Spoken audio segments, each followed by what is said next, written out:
नीला suit कुछ ज़्यादा ही suit करता है उस पर, और माथे पर वो नाम मात्र की काली बिंदी। बाप रे, उसके मुंह से ही सुना था कि वो ज़्यादा बात नहीं करती किसी से, इंट्रोवर्ट है। फिर मुझसे इतनी बातें कैसे कर लेती थी? उस दिन जब पहली बार मिली थी तो ऐसे बतिया रही थी जैसे सालों बाद कोई खोई हुई सहेली मिल गई हो। चौका बर्तन से लेकर के जीजा वीजा सब बतिया डालना था उसे।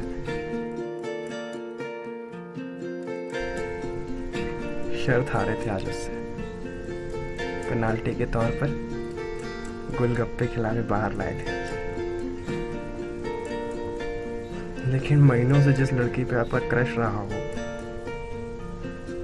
शर्त जीत कर गोलगप्पे खाने वो बाहर भी आ जाए, यहाँ थोड़ी बाजीगर वाली फीलिंग आने लगती है। अरे वही हार के जीतने वाली। अब ये बात समझ में आ रही थी कि लड़की इग्नोर करे तो उतनी नहीं फटती जितनी अप्रोच करने पर फट जाती है। ये ठीक वैसा ही है जैसे किसी शाम एकदम से बाप आपके कमरे में घुस जाए और पैसों की आजमाइश करे।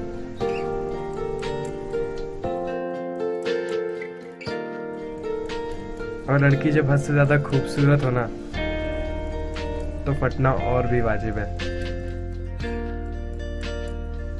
मतलब जहां जहां जा रहा हूँ राहगीरों की ऐसी सुलगती है देख देख कर कि इस कोयले की फैक्ट्री के मजदूर टाइप लौटने के साथ ये दीपिका पादुकोण टाइप लड़की कैसे घूम सकती है।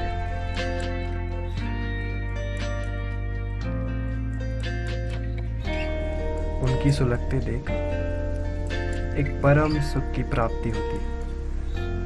सरल भाषा में कहे तो पहली बार किसी चीज पे हमें घमंड आया था।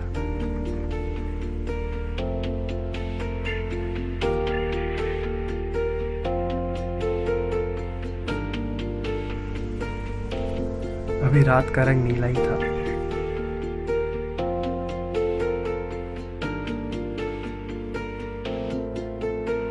पार की चहल कदमी, देश दुनिया घाय गुरु की तमाम उलूल जुलूल बातें जो अब बहुत काम की लग रही थी।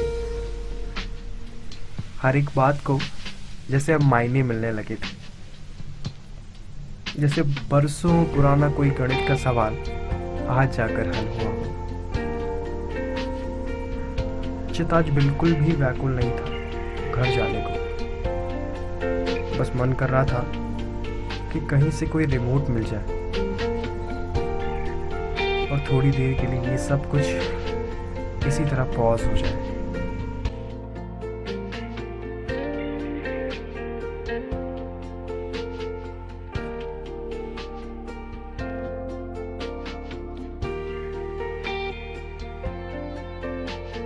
वैसे तो अब हम दोनों घर जा रहे थे,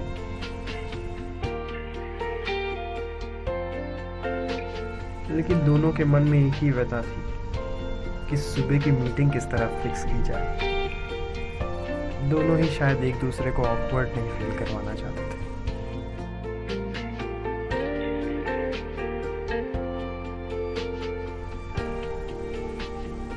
पर मिलने की तमन्ना आखिर चाय पे आकर खत्म हुई।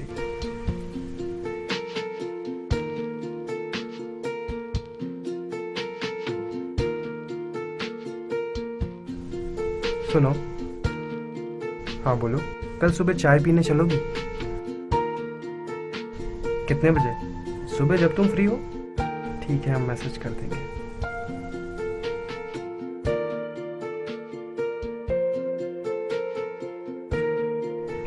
ये जो बिना हाँ या ना बोले उसने कितने बजे पूछा ना, दिल की तमाम आड़ी तिरछी आकांक्षाओं पे कतई पूर्ण विराम लग गया। कल चाय पे मिलेंगे तो बताएंगे उसे कि रह रहकर जो वो बेवजह बाल खोलकर उन्हें संवारने लगती है ना, और पेन को मुंह में फंसा लेती है। दरअसल वो पेन नहीं, ढेर हो चुका मेरा दिल है।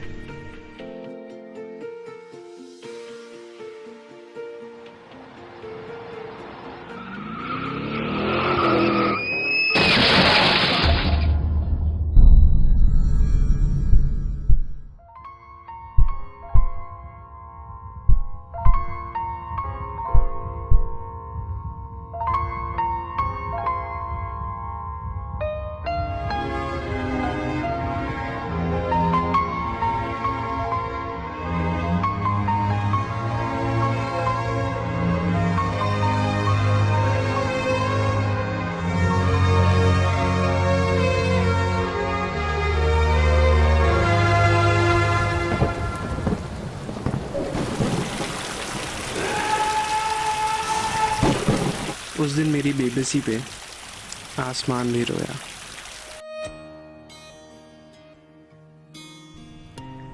मेरी सबसे गहरी चोट हो, मेरा सबसे हसीन दाग हो तुम। मुझको हरदम जलाए रखती हो, वो ढली ढली सी एक शाम हो तुम सबके लिए हकीकत हो, मगर मेरे लिए तो बस ख्वाब हो तुम। जो खुद से कभी ना कर सके, वो अनसुनी सी एक फरियाद हो तुम। मैं हर दिन जिसमें जख्मी हो जाता हूँ, मेरे दिल के बस्ती का वही फसाद हो तुम। मेरे सामने होती हो तो कोई और नजर नहीं आता। मेरी आंखों के लिए जैसे अमावस की रात हो तुम। हमारे मुकद्दर में नहीं लिखा है कभी मिलना। मैं बंजर सी जमीन हूँ और आसमान।